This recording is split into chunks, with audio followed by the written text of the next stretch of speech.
नमस्कार दोस्तों, स्वागत है हमारे YouTube चैनल में। आप देख रहे हैं ऑनलाइन स्टडी क्लासेज।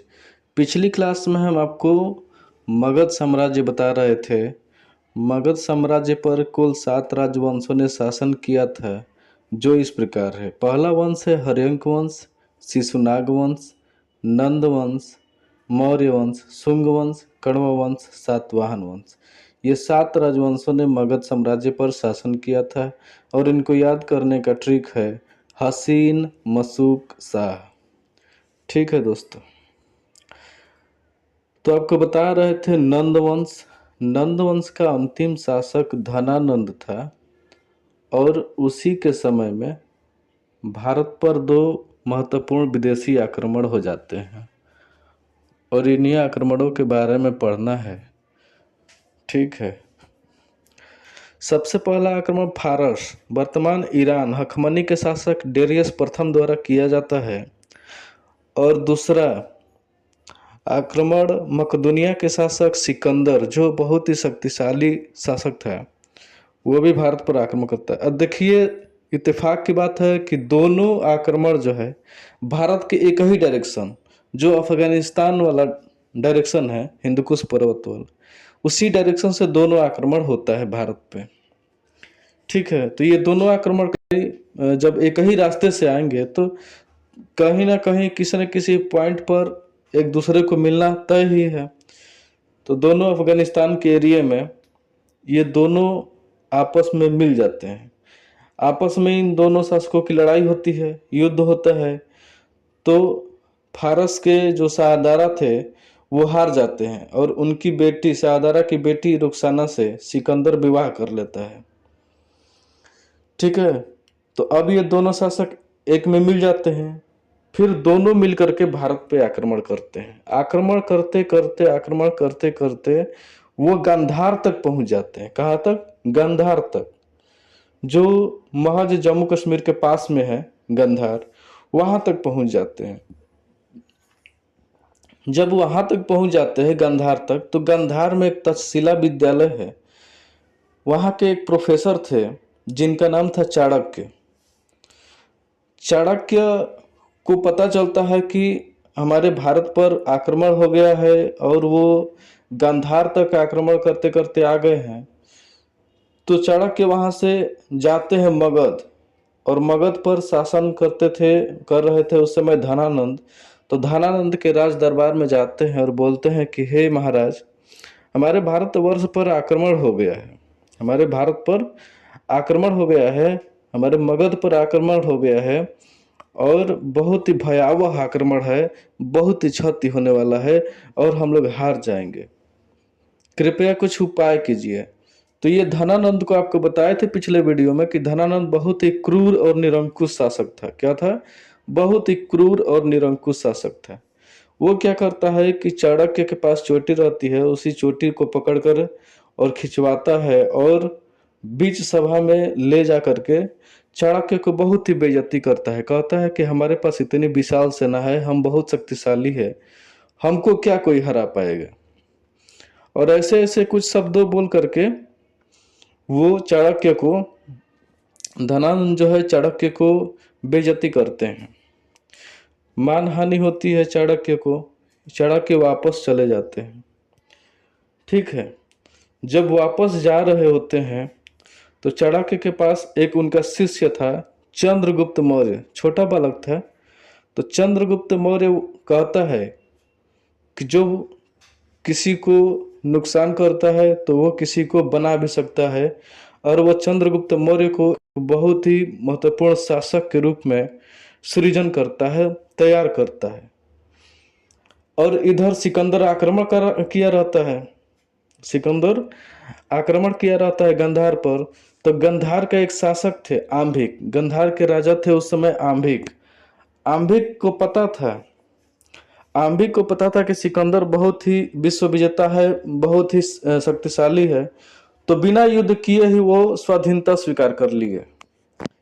बिना युद्ध किए ही आंभिक जो है स्वाधीनता स्वीकार कर लिए और सिकंदर के साथ मिल लिए।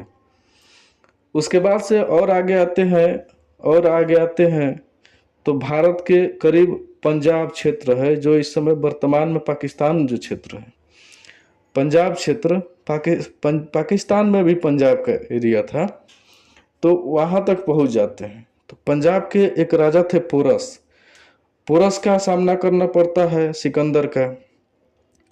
और झेलम नदी के तट पर पोरस और सिकंदर के बीच बहुत ही घमासान युद्ध होता है 326 ईसा पूर्व में।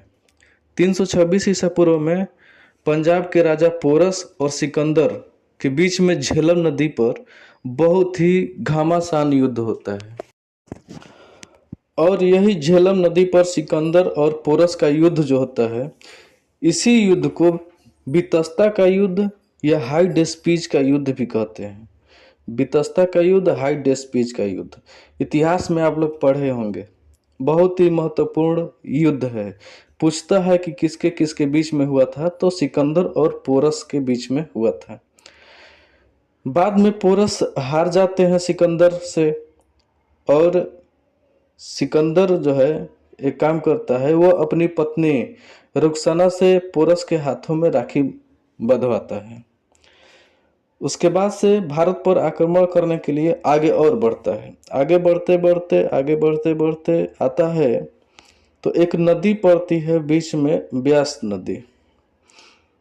ब्यास नदी पड़ती है, तो ब्यास नदी पर क्या होता है कि सेना ने ब्यास नदी को पार करने से मना कर दिया। सिकंदर की सेना ब्यास नदी को पार करने से मना कर दिया। अब क्यों कर दिया भाई, इसके भी कई रीजन है। सिकंदर जो है कई वर्षों से लगातार युद्ध कर रहा था, लगभग 8 वर्षों से। तो 8 वर्षों से लगातार युद्ध से सेना जो है एकदम शिथिल गए थे, एकदम हरासमेंट हो गया था, थक गए थे, हार गए थे। तो इस कारण से भी ब्यास नदी को पार करने से मना कर दिया। दूसरा रीजन ये है कि उस समय ब्यास नदी में बाढ़ आई थी, तो बाढ़ के कारण भी सैनिक जो है, सेना ब्यास नदी को पार करने से मना कर दिए थे। और तीसरी बात ये भी हो सकती है कि उनको पता था कि घनानंद जो है मगध पर शासक था और उसके पास बहुत ही बड़ी विशाल सेना है, तो इस डर से भी हो सकता है कि सिकंदर की सेना ब्यास नदी को पार करने से मना कर दिया होगा। तो ये 3 रीजन हो सकते हैं, या तो बाढ़ के कारण, या 8 वर्षों से लगातार युद्ध कर रहे थे तो थक हार के मना कर दिए होंगे, या फिर ये सोच करके कि घनानंद के पास जो है विशाल सेना है और हम लोग हार जाएंगे, और इस रीजन से भी वो ब्यास नदी को पार करने से मना कर दिए होंगे। उसके बाद से क्या होता है कि सिकंदर अपनी सेना जो है आदेश करता है कि पीछे वापस चला जाए।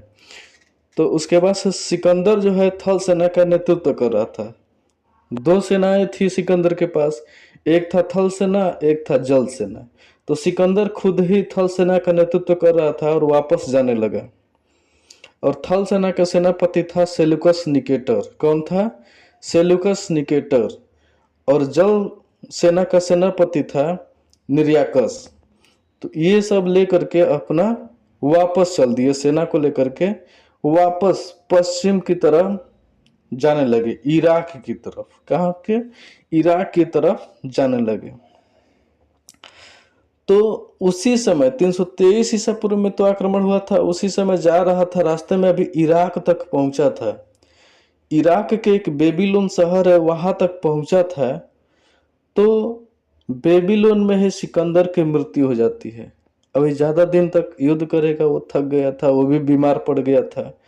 तो इराक के बेबीलोन में जाते जाते उनकी मृत्यु हो गई, और साथ में सिकंदर का घोड़ा भी था, उसकी भी मृत्यु हो गई। तो दोनों का मकबरा जो है बेबीलोन में है। बेबीलोन में झूलता बगीचा है, बेबीलोन में सिकंदर का मकबरा है। ठीक है। तो ये सिकंदर था, इतना महान था, इतना ताकतवर था, फिर भी वो वापस जा रहा था। तो वो बीमार के कारण बेबीलोन में मृत्यु हो जाती है। तो कभी कभी क्वेश्चन में पूछने का शौक रहता है कि सिकंदर की मृत्यु कहाँ हुई थी, कब हुई थी। तो 323 ईसा पूर्व में इराक के बेबीलोन शहर में सिकंदर की मृत्यु हुई थी। या फिर पूछेगा कि सिकंदर का मकबरा कहाँ स्थित है, तो बेबीलोन में स्थित है।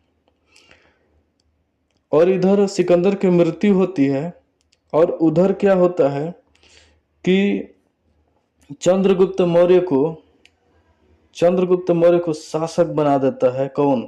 चाणक्य। बहुत ही महत्वपूर्ण, बहुत ही ताकतवर, बुद्धिमान तैयार करता है, चंद्रगुप्त मौर्य को राजा बनाता है चाणक्य, और कहता है धनानंद पे युद्ध करने के लिए।